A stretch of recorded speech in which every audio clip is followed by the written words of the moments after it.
Your body don't lie. Your mind can tell you that everything is fine, and your body will quietly disagree. There is a conversation happening in you right now that your mind is not part of. A tightness somewhere, a weight you've been carrying so long you've stopped noticing it has a location. A place in the chest that contracts slightly when certain names come up. A jaw that stays clenched long after the difficult conversation is over. A stomach that knows, before you do, when something is wrong.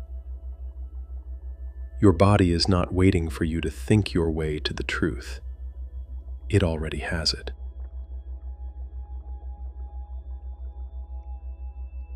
We live in a culture that has made the mind the center of everything.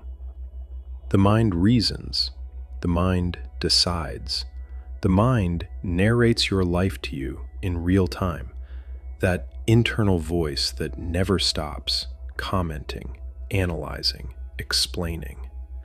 And we have come to trust that voice almost completely, even when it lies. Because the mind is very good at constructing explanations for things it has already decided. It rationalizes. It justifies. It finds evidence for conclusions it reached before the evidence arrived. The philosopher Jonathan Haidt called this the rider and the elephant. The elephant, large, ancient, emotional, moves where it wants to move, and the rider, the conscious, reasoning mind, sits on top, holding reins it thinks are real, telling itself a story about where they're going and why. The body is the elephant. It has been moving in a direction longer than you realize.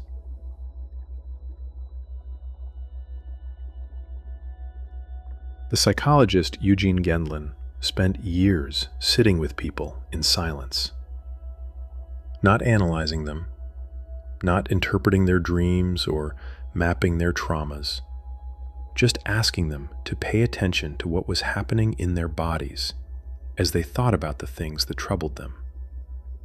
He called what they found a felt sense.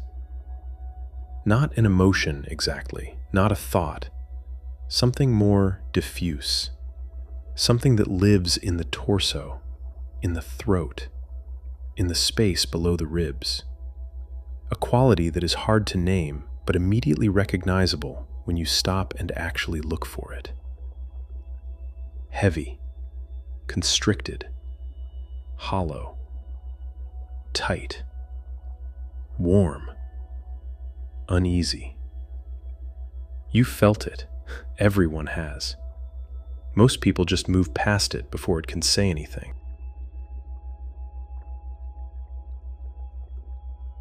Here is something worth sitting with.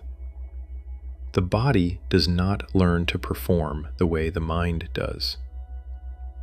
From a very young age, you learned what expressions were acceptable, what emotions were welcomed, and which ones cleared the room. You learned not from a manual, but from the 1,000 tiny responses of the people around you, what version of yourself was safe to show. And so you learned to show that version. The mind adapted, the face adapted, the words adapted. But the body kept its own record. Every experience that didn't get fully processed, every grief that had to wait, every fear that wasn't allowed, every anger that had no place to go. The body held it, not out of stubbornness, out of loyalty. It kept it the way a good archivist keeps everything, because it didn't know which parts you'd need later.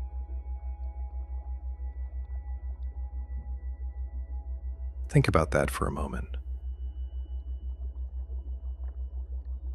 The stiffness in your neck that has been there for years. The way your stomach tightens in certain kinds of silence. The shoulders that rise before you've even registered that you're feeling pressured. These are not character traits. They are not signs of weakness or of being wired a certain way. They are the body's memory. Experiences that moved in and were never fully moved through.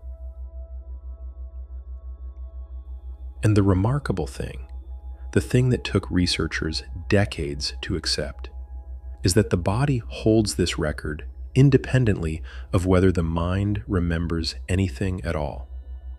You can have no conscious memory of a difficult period. You can have made peace with things intellectually, processed them in therapy, built a coherent narrative around what happened. And the body will still carry it. Because the body does not operate on narrative. It operates on experience, on sensation, on the raw data of what it felt like to be you in that moment. And it will keep that record until something other than a story meets it.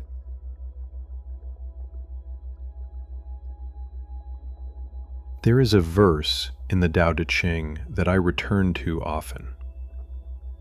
Lao Tzu writes, "Know others and you have wisdom. Know yourself and you are enlightened." The word he uses in the original is not knowledge in the intellectual sense. It is closer to recognition, to stop being a stranger to what is already present. The Taoists understood that the body is not separate from the self you're trying to know.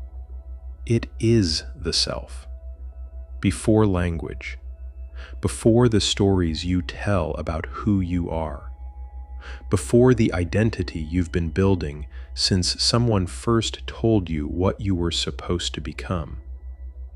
There is a body that has been here the entire time, breathing, responding, registering, holding everything you haven't had time to look at yet.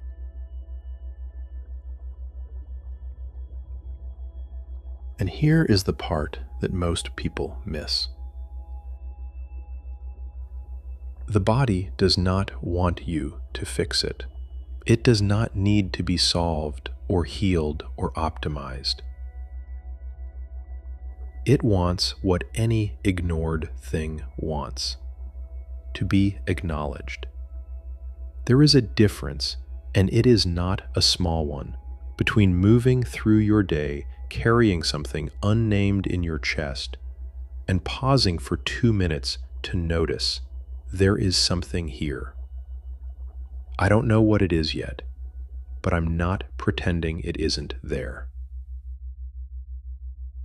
That pause changes something, not because it resolves anything, because it ends the abandonment.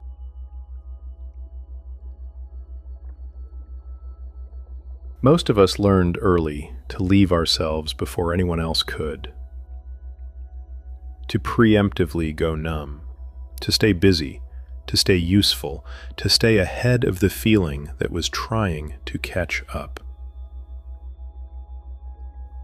And we became very skilled at it. The skill looks like productivity. It looks like composure. It looks like being the person who holds it together. And from the outside, it is impressive. But from the inside, if you stop long enough to check, it feels like running.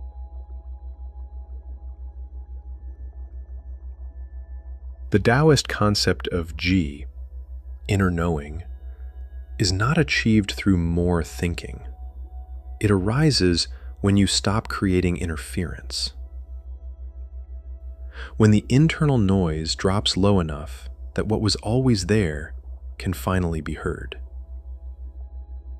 The body speaks in that register, not in words, not in arguments, in sensation, in quality, in the subtle shift between contracted and open, between braced and at ease. Learning to listen to that is not a spiritual practice in the way people usually mean it. It is simply paying attention to the part of you that has never been dishonest.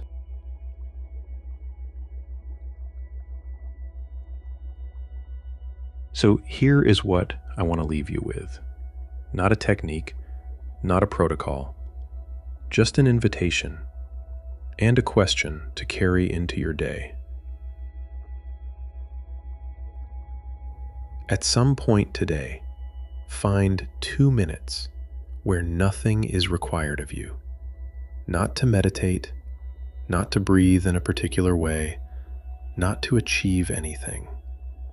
Just put your attention in your body. Start anywhere. The chest, the belly, the jaw, the space between your shoulder blades.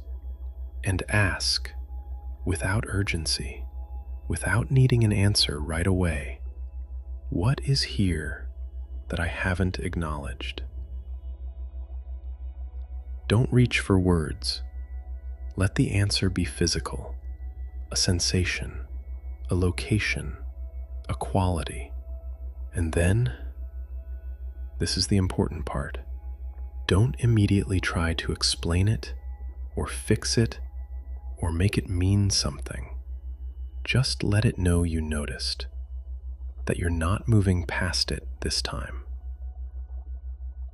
That is not a small thing. For many people, it is the first honest conversation they have had with themselves in years. And the body, which has been waiting with extraordinary patience, will notice.